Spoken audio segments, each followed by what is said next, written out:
5 సంవత్సరాలు కానీ రైతులు నష్టపోయిన అనేక సందర్భాల్లో ఇన్పుట్ సబ్సిడీ ఇచ్చినటువంటి సందర్భం లేదు. సాక్షాత్తు మొన్న ఎన్నికల ముందు ముఖ్యమంత్రి గారు స్వయంగా వచ్చి చూసి ప్రకటించినటువంటి ఇన్పుట్ సబ్సిడీ కేవలం మొదటి కిస్తీ 150 కోట్లు మాత్రమే రిలీజ్ చేశారు. రెండోసారి వచ్చినటువంటి 250 కోట్లకి జీవో ఇష్యూ చేశారు. మూడోసారి వచ్చిన దానికి అసెస్మెంటే చేయలేదు. అంటే 10 సంవత్సరాల్లో మీరు ఇచ్చినటువంటి ఇన్పుట్ సబ్సిడీ కేవలం 151 కోట్లు. అటువంటి వ్యక్తులు ఈరోజు రైతుల కోసం ముసలి కన్నీరు కారవటం హాస్యాస్పదం, ఆత్మవంచనం. కాబట్టి తప్పకుండా మేము మొదటి రోజు నుంచే అసెస్మెంట్ చేయమని చెప్పాము. ఎంత నష్టపోతే అంతమంది రైతులకి తప్పకుండా నష్టపరిహారం ఇచ్చే బాధ్యత ఈ రాష్ట్ర ప్రభుత్వానికి. అదేవిధంగా రైతు బంధుకు సంబంధించి మే నెల దాకా మీరు రైతు బంధు చేసిన రోజులు ఉన్నాయి.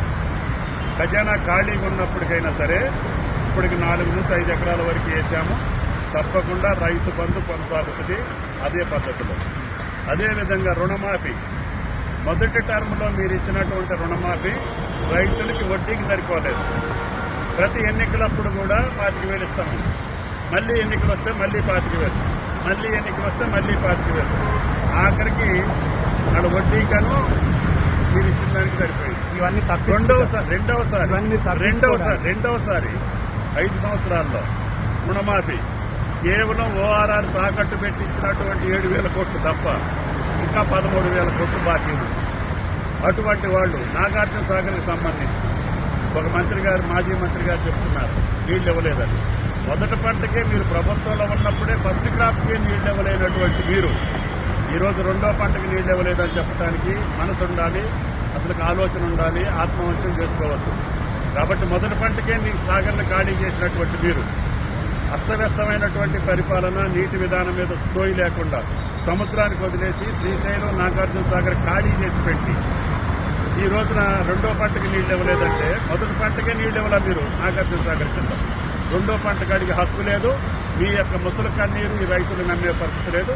ముఖ్యంగా ఖమ్మం, నల్గొండ రైతులు ఏ రకమైనటువంటి తీర్పు ఇచ్చారో తప్పకుండా ఈ 100 రోజుల ప్రభుత్వంలో మేము ఏం చేయదలుచుకున్నామో వాటికి అన్నిటి కూడా ప్రభుత్వ పరంగా నిర్ణయించి వడగండ్ల వాన అకాల వర్షంతో చాలా మేరకు పంటలు దెబ్బతిన్నాయి.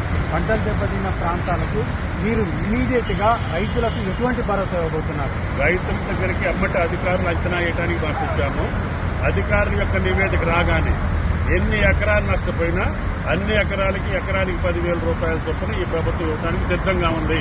10,000 ఏ మూలకు సరిపోతాయని కూడా చెప్తున్నారు. నామ్స్ అయితే కేంద్ర ప్రభుత్వం ఇచ్చే నామ్స్ 6,000 ఉన్నాయి నష్టపరిహారం.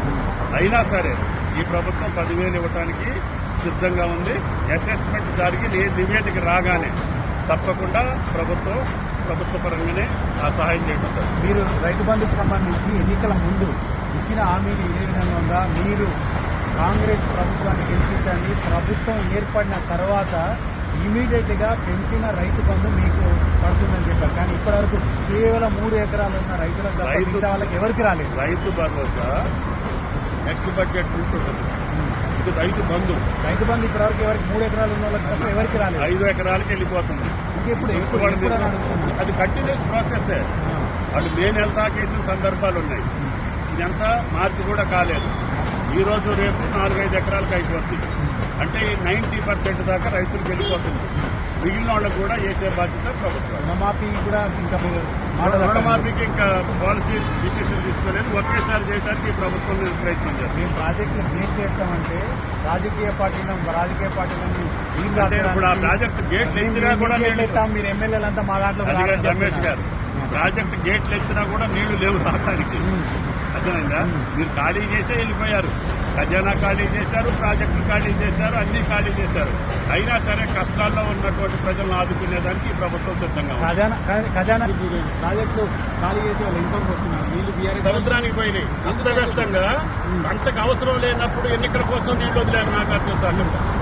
మంచినీళ్లకు కూడా చూసుకోకుండా ఈ రోజు మంచినీటికి కూడా కర్ణాటక ప్రభుత్వాన్ని అడిగి తీసుకురావాల్సిన పరిస్థితి. మరి భూగర్భ జలాలు పూర్తిగా ఇంకిపోయాయి. మీకు ప్లానింగ్ వర్షాలు లేవు కాబట్టి వర్షాలు లేనప్పుడు భూగర్భ జలాలు వెళ్ళిపోతాయి. ఎక్కడెక్కడైతే నిల్వ ఉన్న నీళ్లను ఒక రకంగా మేనేజ్మెంట్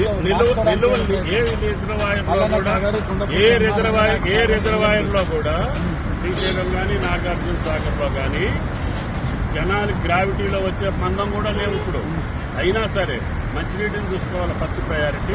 రెండో ప్రయారిటీ గోదావరి బేసిన్లో పంటలు కాపాడాలి. దట్ ఈస్ అవర్ బెంగళూరులో చూస్తే తీవ్రమైన నీటి ఎద్దడి కనబడుతుంది.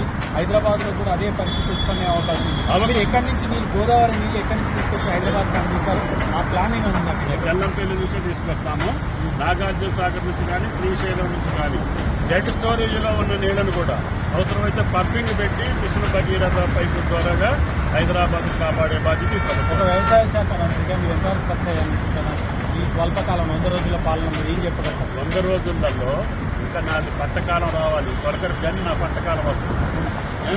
నాకు ఉన్న కాడికి భగవంతుడు ఇచ్చిన అవకాశం మేరకి ఈ రాష్ట్ర రైతాంగానికి ఏ రకమైనటువంటి మేలు చేకూరాలో ప్రభుత్వంలో ఉంది నా ప్రయత్నం. పొలిటికల్ పర్సన్ మీ జిల్లాకు సంబంధించి ఎంపీగా చాలా మంది పోటీ పడుతున్నారు.